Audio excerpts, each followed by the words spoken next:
Hello everyone, welcome back to the channel.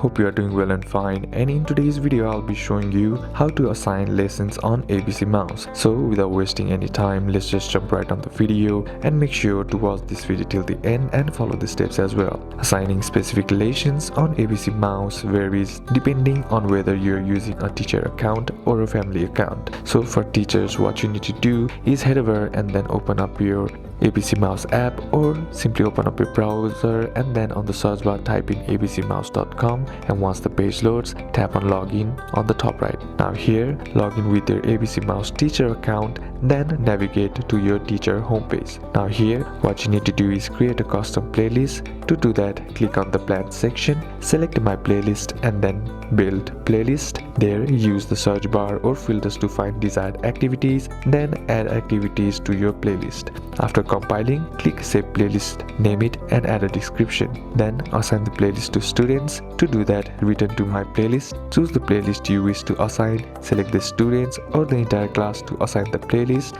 then monitor the student progress. So these are a couple of steps that you can apply, and that's it for today's video guys. Hope this video was useful to you. Leave a like if it did, comment down if you have any questions, and see you soon in the next one.